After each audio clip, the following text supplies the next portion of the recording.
everybody. Dr. Dane here, and I'm really excited. I've been trying to get this man in for an interview here for a while, but this has become a real good friend of mine, Dr. Ghauri, and I'm really pleased to have him sitting down with me. I think this is going to be a really enlightening interview because Dr. Babar really has a great understandings of both sides of both conventional medical care and also more conservative healing type of therapies. And obviously, you know, one of the purposes for me to do this interview, especially if you're a chiropractor, is just to really understand that there can be a collaboration between DCs and MDs, and it could be for the betterment of the patient. So first of all, thank you so much for taking the time. I know you're an extremely busy man. And maybe before we get started with the questions, do you mind giving everybody a little bit of background on yourself, maybe your education, and also kind of how you and I got involved? Absolutely. You have 3 hours? Well, first of all, thank you for the opportunity. I've been really looking forward to having this kind of conversation with your group. I am Ghauri. I'm a native of Bucks County, born and raised in Philadelphia, surrounding area. My family is like the real life Jeffersons. We started in Philadelphia, Trenton, Morrisville, Bristol, and now in Yardley. And you have a large family. We have a huge family, yeah. And so this really is my community, and I love engaging with all of the practitioners in the community. And your wife is also a doctor. My wife is a physician, and our short story is that we're conventional doctors, MDs, typical MD path residency, and in practice for 10 or 15 years before my wife, who is the smarter one of us, really saw the light and realized that we weren't really doing the right thing for our patients. I'm just curious what because I'm just with patients when they make a switch where they say, what I'm doing isn't working, and they make that switch and they make a commitment. It's to me, I always wonder what causes that switch. So what happened with Rashida, or maybe it was yourself? I also know that you share a story of your own personal health that really helped to bring it to light for you. Yeah, well, the truth is it's all of us. I mean, we all knew that. I mean, I'm going to say we all, I mean my entire community at St. Mary, and just talk to most doctors, they'll tell you that it's kind of a very, very difficult practice nowadays, right? I mean, patients are really not getting better. I mean, they get better with the pills, but then the pills do something to them, sure, or they stop taking them.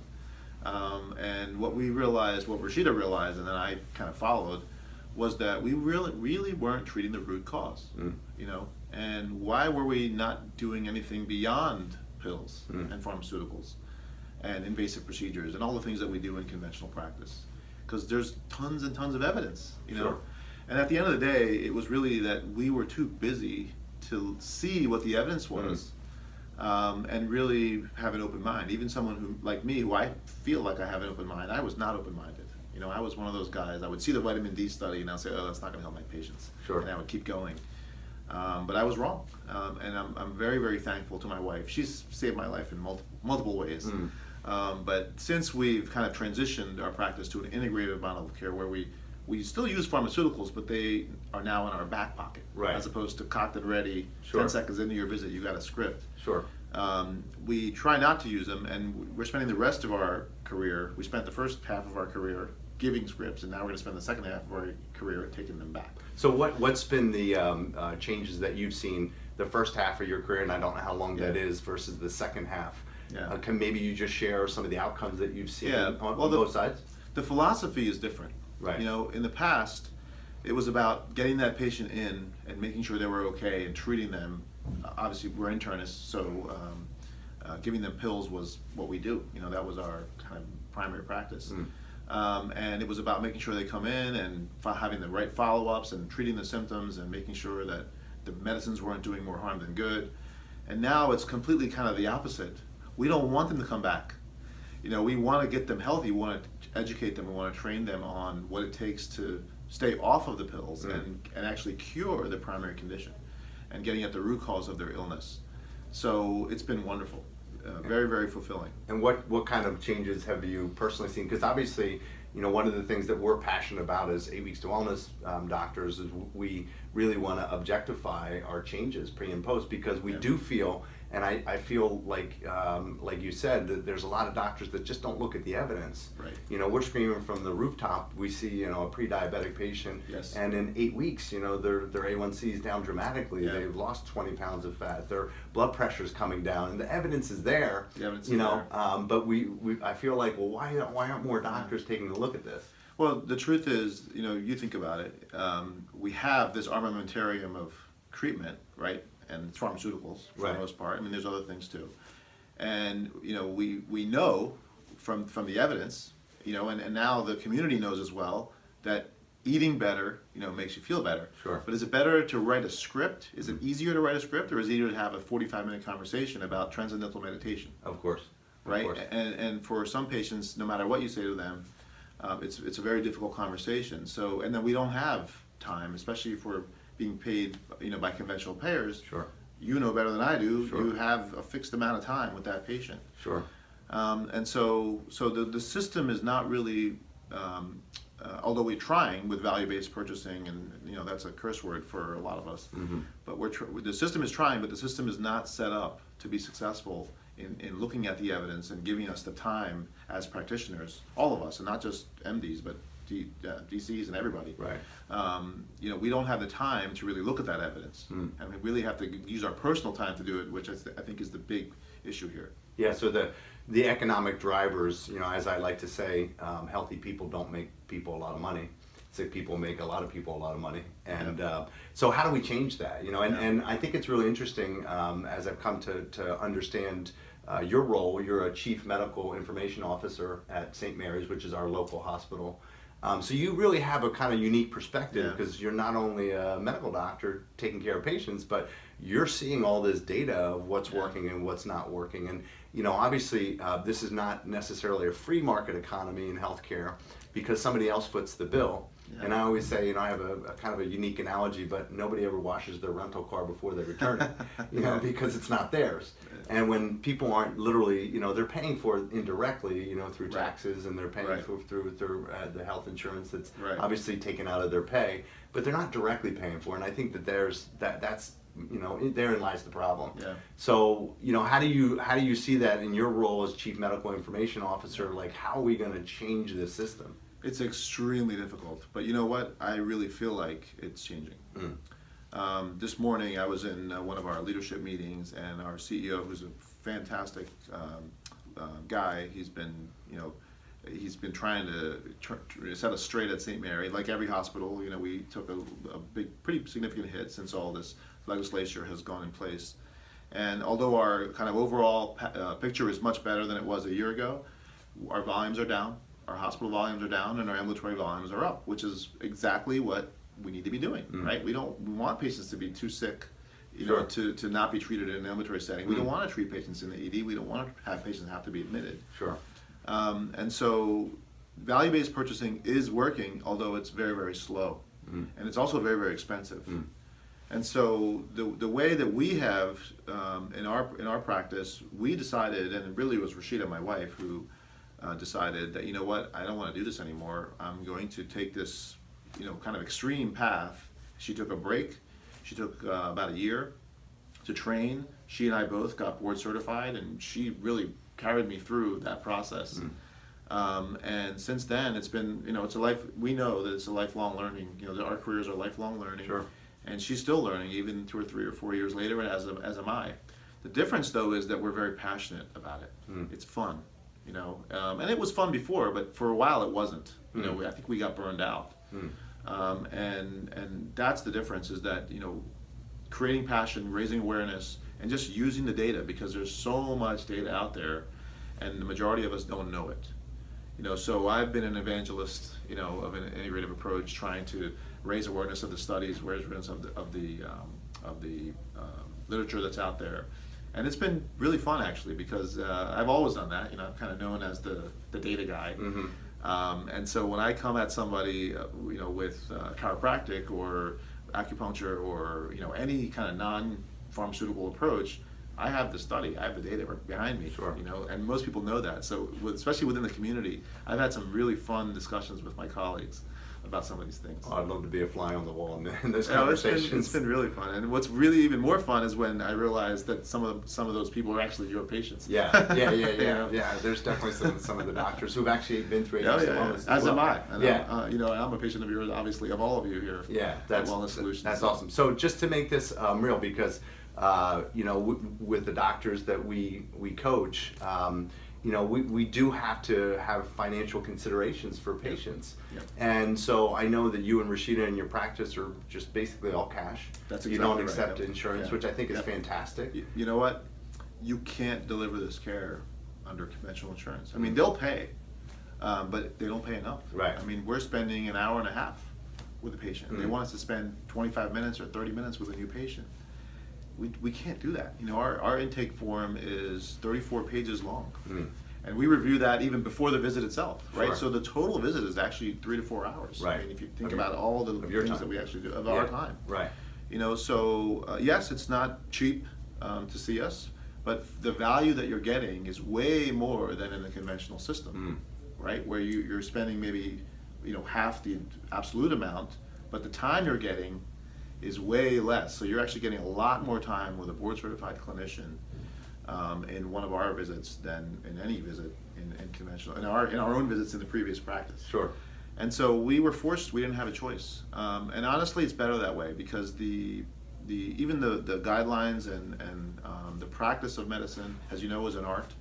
It's backed by data, and it's not often, or it's more often than not, that your patient doesn't fit the study criteria, Sure. or the exclusion criteria of the literature that you're looking at. So most studies don't apply directly to your patient, And so how do you reconcile that difference, right? And so that's why it's an art, Sure. right? And so the way we're practicing now, we feel, is much more evidence-based than it was when we were in conventional practice, because we have the time to look at those studies Sure. and look at the patient holistically and apply a comprehensive treatment plan and not just pills. Right. To really think. To really think. Yeah. To really think. And so I have a difficult question for you, and maybe this is a two-part question. Number one, I believe personally it's easy for a person who's sick or in crisis to see the value of paying out of pocket, right? That they have a problem. I see it in my own practice. Yep. They're willing to pay out of pocket. Absolutely. Because Yes. they recognize they're not getting well under They're the current incentivized, system. yep. Okay. But we also know that most chronic disease is really occurring upstream, before people get sick and have symptomatology. So how do we, and I'm sure you see this in your practice, maybe you want to speak to it, but how do we get to the people, and you share your own personal story of how you had fatty liver disease. That's and right. didn't really know about it because Right. you felt fine. Yeah. And it wasn't until you had some blood tests and did some imaging, you're like, wow, what's my diet doing to myself? So, and you were lucky. Yeah. Because you were in the system and That's you right. had I had access. You had access, but how do we start reaching the people that don't have access before they become really sick? Because some of those people are dying and suffering because they don't have someone like us in their life to sit them down and say, listen, you need to take this serious. That's the unfortunate part. Yeah. You know what? This best strategy is actually already happening, and again, I'm torn, because on the one hand, I'm a practicing, clinician, I'm an administrator, and then I'm a technologist, and so all of these things really pull at each other. So I'm really torn about the Obamacare and value-based care. I think at the end of the day, though, the value-based care is working. And as much as I hate to pay those premiums, and as much as I don't like the bills that my own family has with healthcare, I've realized that we're actually doing a better job, using those dollars than we were when we weren't monitoring them. I think we're spending less now. It feels like we're spending more because it's coming out of our pocket. But just a month ago, I had my open enrollment for my health insurance, and I had my finger on the red button, and I was pressing. I was going to turn it off. I was going to turn off my healthcare plan. And when I realized the actual cost of it, because I thought it was a lot more than what, and when I say the cost of it, I mean even the hospital side of it. But it was actually a lot less. And yes, a big portion of it was mine, but because it was so much less, I kept it. And we're actually doing pretty well. I mean, our health as a family has gotten better because we've been monitoring it better. My own health is better. I feel better, partly because of you. Sure. And I think the strategy is that free market, right? Because Sure. you know, and people that pay for their care are more engaged. Absolutely. Absolutely. Yeah. I probably wouldn't have started seeing you if Sure. if it wasn't for, you know, my own engagement, my own awareness of my own issues. Sure. You know, which I kind of previously wasn't. Mm. So to have a little bit of skin in the game, I think is a good thing. Absolutely. No question that people who are sick, they're ready to pay anything and do anything to be better, and they're the ones that are kind of leading the way for everybody else. You're seeing organic milk, you're Sure. seeing almond milk. Right. Even I drink almond milk, Right. which is amazing to me. And the retail industry, the big food market, you know, they've been jolted. They've Yeah. heard the lesson. You know, we have 2 McDonald's in our community, which you probably are aware as well. They closed. Yeah. They're gone. Mm. And that's a huge deal, Sure. right? Sure. When a McDonald's, you know, Means that probably, we're winning. Yeah, well, I mean, the society's winning, Yeah, right? yeah. People are becoming more aware, and so I think that honestly, we're on a good path. It's just too slow. We have Sure. to accelerate it, and I think the best way to accelerate it is to do exactly what you're doing in your offerings, and we're trying to do is just to raise that awareness and collaborate.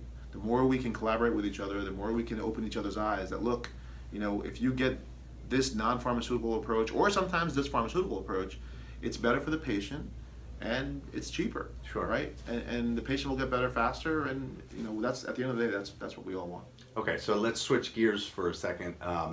You know, let's talk about collaboration first of all. Yep.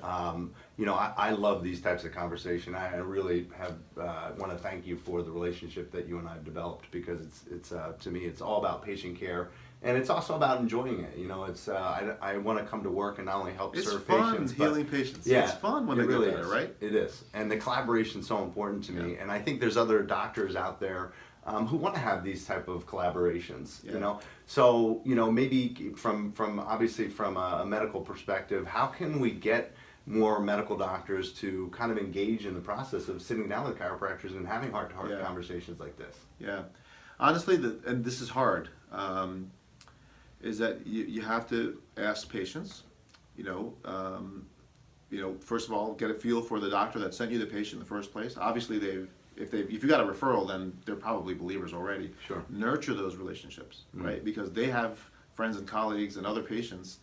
You want to nurture that, and you guys do a good job of that already.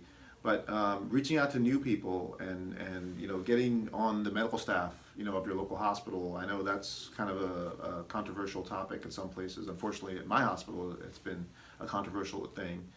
And just advocating, and if you find someone or you know, a group that understands and buys in to the whatever, not just chiropractic, but any because so many other healing Sure. remedies, as you know, you know, use those resources and to your advantage and help the patient, right? And celebrate the success by publishing, not publishing in the New England Journal of Medicine, Right. publishing on your own website. Sure. You know, sharing that data, giving out like you guys do, giving out, you know, data to your patients in aggregate, saying, look, this is what we're doing, and this is the potential benefit that you can have. This is what we've seen.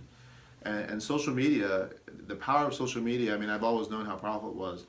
I've been on Twitter since its inception back in 2004 or 5, whatever it was, but never used it until this year. And I just can't believe how much power it has. In what way?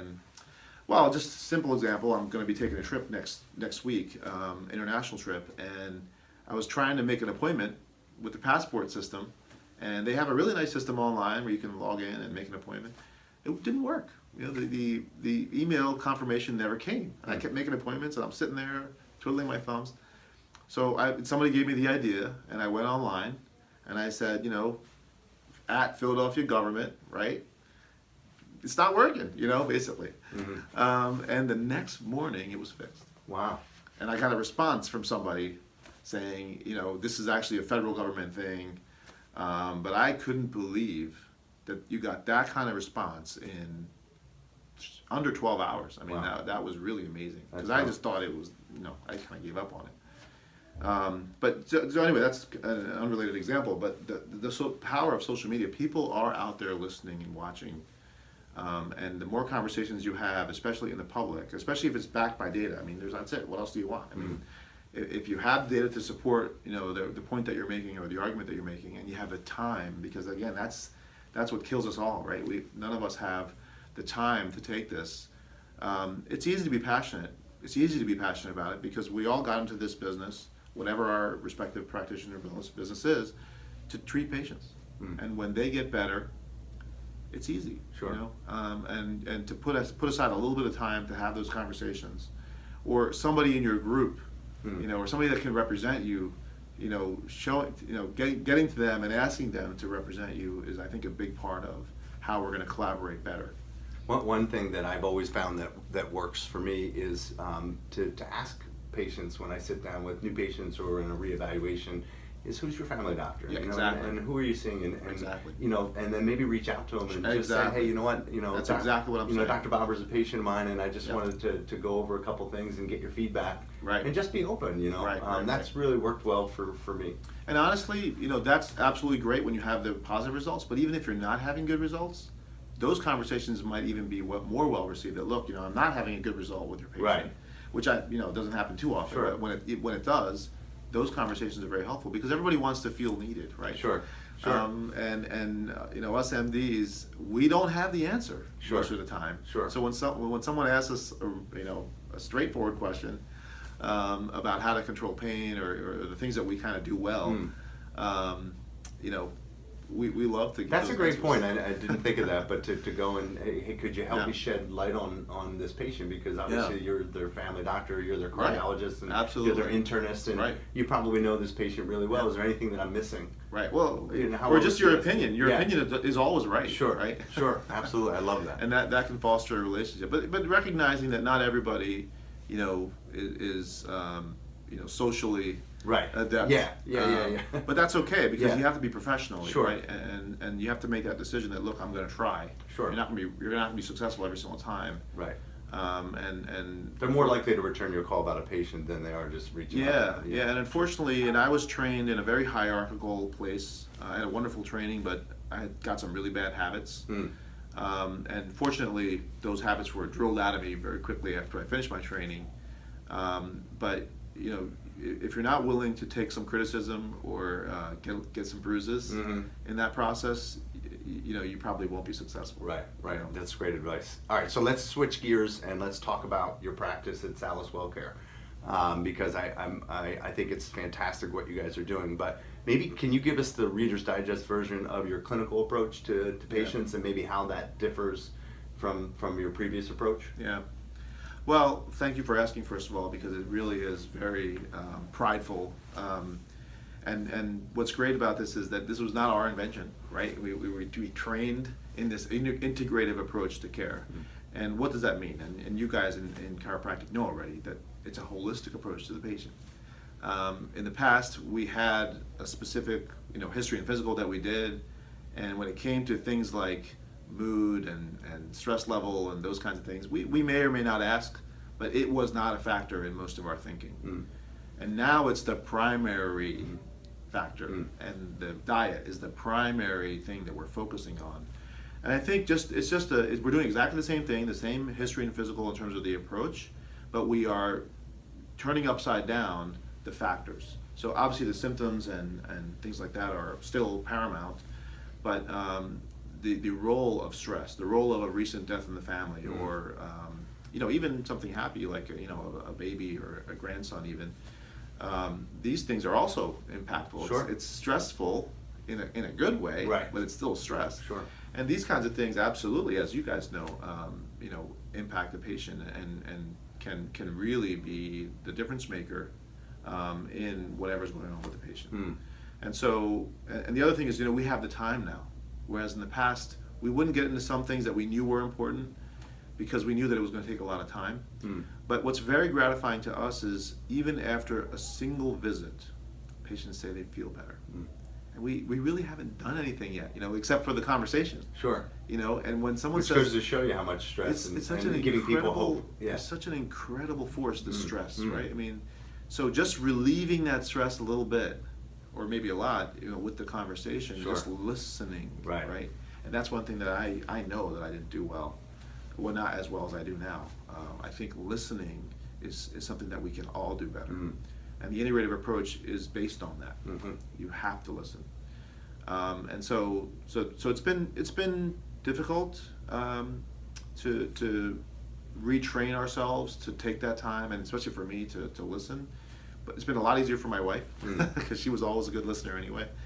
But most of us, especially in the MD side, and there's been literature actually that confirms this, we don't listen. And there's literature that says that within 17 seconds, we have a diagnosis and a treatment plan. Wow. That's amazing. That is amazing. I think that's a little bit extreme for most of the docs that I know, but it's not unbelievable. Right. I think there is some. Like you said, that cocked and ready. Cocked and ready, Yeah. And the thing is, most of us have a lot of experience. Even right after training, you've seen thousands of patients before you are kind of put into the world, and most of this stuff is not rocket science, right? Sure. The other thing is, it's totally changed. It's been fascinating because we're treating the same conditions that we did before, but now with a completely different care plan. Sure. That's not based in pharmaceuticals. Matter of fact, we're getting them off their pharmaceuticals. So that's really gratifying, and honestly, it's really fun. Yeah, so talk about that a little Yeah. bit. So, the initial consultation, you're doing a lot more listening. You're talking to the patient about lifestyle factors that may be causing their diseases or their crisis, their diet, their stress, any type of environmental factors, the way that they're, smoking, obviously, anything that chemicals they may be exposed to. And then from there, where do you go as far as deciding what type of a treatment to engage the patient? Well, probably about 50% or more of our patients are being affected by their diet, and it's been funny. We've become immunologists. A lot of, especially the wastebasket diagnoses. The fibromyalgia, the irritable bowel syndromes, and there's a bunch of others. Those diagnoses, are painful because it's almost like we've given up. And they're real conditions, but they have an underlying cause, right? They don't just come out of nowhere. They're not genetic, right? And so if you treat the underlying cause, they'll go away, And so we had a huge percentage of our patients have that type of a diagnosis, probably 80% or 70%, and we're able to fix them. We're able to cure them. How do you get them to change it? Because this is, again, a problem, I would say, for most A/B wellness doctors. But how do you get them to change those bad behaviors? Because, they really do have to take ownership in their diet. And, when they've been eating a certain way, it was full of sugar and full of bad fats, and, it feels good to them, especially when they're under stress. So how have you found, is it more through retraining their psychology and their belief system? Is it a conversation? But how do you get them to change their diet? Well, we cheat a little bit there because they are engaged, right? They're coming in, they want to do better for themselves, and they're paying cash. Right.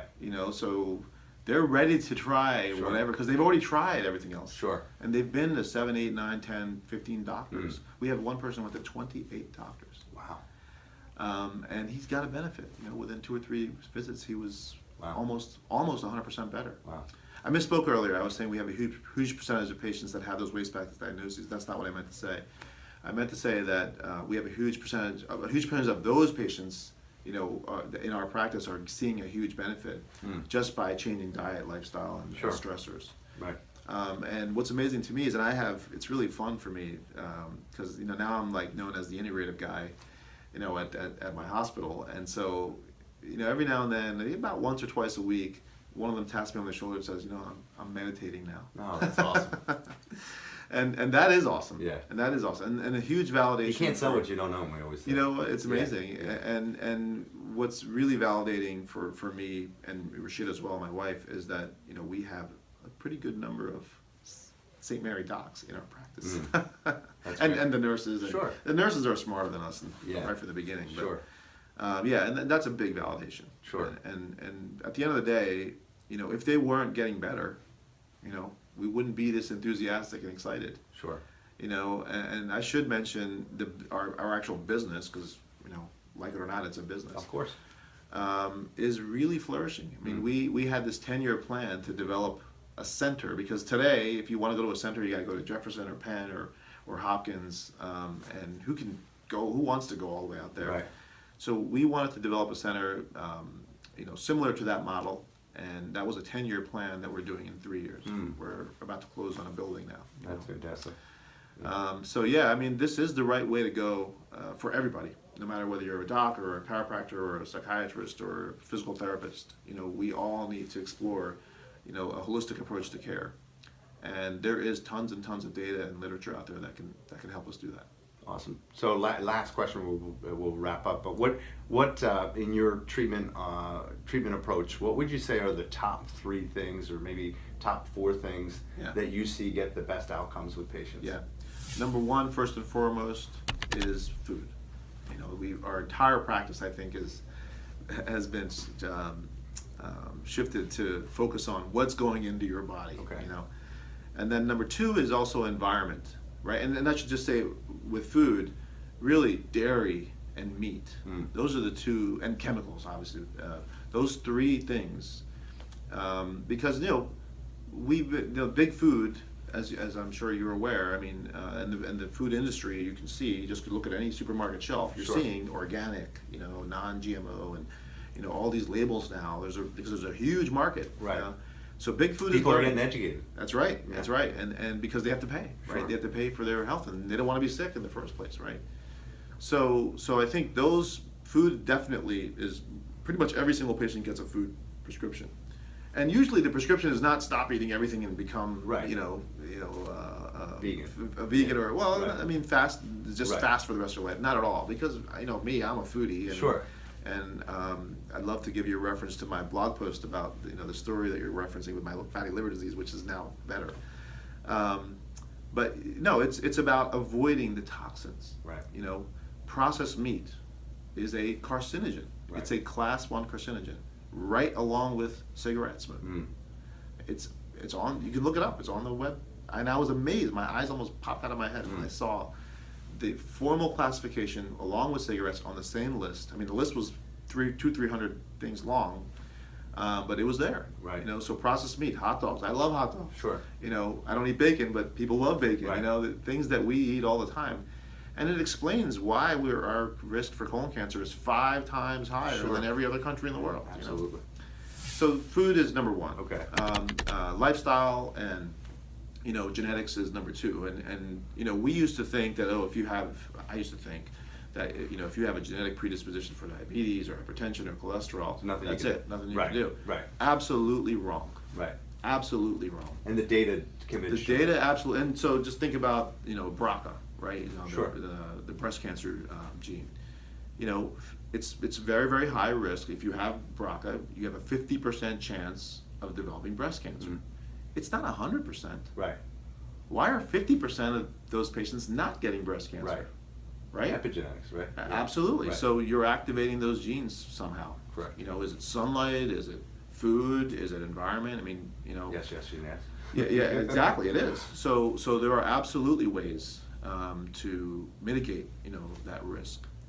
And then finally, this is going to sound a little fruity, or maybe it won't. We're chiropractors. We're fruity already. You're already there, right?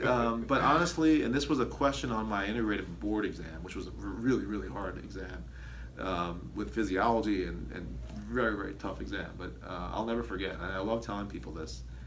It said, which of the following is true about love? And it had 4 or 5 distractors, right? And then the answer was, love is the most powerful healing force in the universe. And again, that sounds out there and fruity, but if you really think about it, I think there's no one that would disagree. I mean, absolutely. We all know that, Yeah. right? I mean, a hug from a loved one Sure. is therapeutic in so many Absolutely. ways, right? And then the other way around, the more you love, right? Sure. And so we actually have gotten a lot of success in helping people realize that gratitude and themselves going out of their way to do things for patients. And our patients actually are already doing those kinds of things in general, but the ones that aren't, they get a tremendous benefit. Their pain gets better, their overall outlook gets better, they meet people that they wouldn't have met otherwise or wanted to meet, just by taking that approach to life, having a loving, giving kind of approach. And so these conversations are tough. There's no way I would have talked about love. Sure. In my previous practice, when I had 20 patients to see, at maybe 4 hospitals. But now it's it's a part of our approach to the patient, which I think is pretty cool. You know, because it's fun talking to patients about what they love. Sure, absolutely. You know? And the way we practice now is truly not burdensome. I mean, it's hard, you know, because some of the testing that we do, and some of the approaches that we take are really complicated. I mean, thyroid disease and nutritional deficiencies, you know, these are pretty common, very common, and I think under-recognized in the conventional. Like we treated them when we obviously saw them. Sure. But there's a lot more you need to do than the conventional approach to thyroid disease. Absolutely. Right? Sure. So so in those ways, I think if you asked for top 3 or 4 things, those are definitely the top 3 or 4. That's awesome. You know, you notice I didn't say exercise. So this is a little bit controversial, but Sure. I'm thinking you'll probably agree with me that, you know, going to the gym and lifting weights is not the only way to exercise. Absolutely. Right? And if you're not putting junk into your body in the first place, why do you need to exercise? If you're active, right? If you're walking and you're playing with your kids and you're doing your housework and, you know, Sure.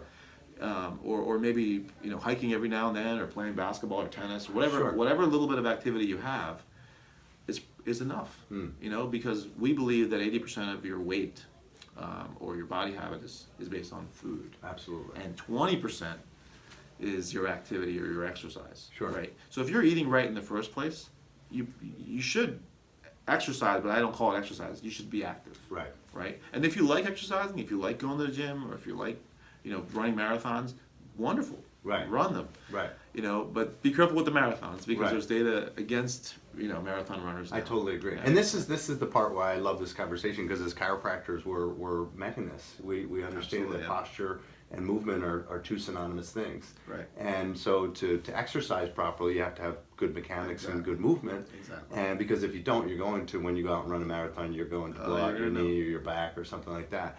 And the other thing too is that, you know, we have 70% of the workforce that now sits at a computer for a living. That's right. And, you know, from an epigenetic standpoint, you know, we're not designed to sit. As I always tell my patients, if we were designed to sit, we'd have 4 legs like that chair. But we're bipeds, we're designed to stand on 2 legs. That's and right. the problem is that people go from their seated jobs home to the couch watching the boob tube. And, you know, so it is, you know, to me, that is part of the activity that I tell my patients, absolutely, you want to be active. You know, I think I always say that God gives us a really good example that, you know, the ultimate stiffness is called rigor mortis. Yeah. So let's try to stay away from that one. So the problem is that we see in the chiropractic profession, people aren't as active as they used to be. And you know, one of the things that we talk about is muscle mass. Right. We see people losing muscle mass so rapidly. That's so right. now you have this whole new term called sarcopenic obesity, where people are losing muscle, and so their BMI is fine, but you know, they have no muscle on their body, and they're loaded with body fat, Right. and in the viscera, and they're developing chronic disease. Right. You know, so you look at a Absolutely. person, they look great with their clothes on, Yep. but they're having heart disease. Yep. You know, and they look fine with clothes on, but Yep. they have too much fat. So Right. you know, you know, for us, you know, we're trying to incorporate that into our treatment approaches as well. Absolutely. We do see a benefit with the chiropractic care and exercise. But so I'll wrap this up, and I just want to personally thank you for this interview. I thought it was fantastic. And guys, you know, I think with conversations like this, the future of medicine, the future of conservative chiropractic is really bright. You know, I'll finish with this. One of my good friends always says that the first 4 letters in the word health spell heal. And that's really what we're trying to do. Doing, yep. You know, we're trying to heal our patients. That should be our goal. Their food and their environment and love, these are all healing forces. Yeah. And so just to really want to say thank you for very much, taking the Nate. time. And guys, make sure that you're connecting with people like this in your community and having these conversations. I'm really excited about our future together. And I appreciate you guys being on this webinar today.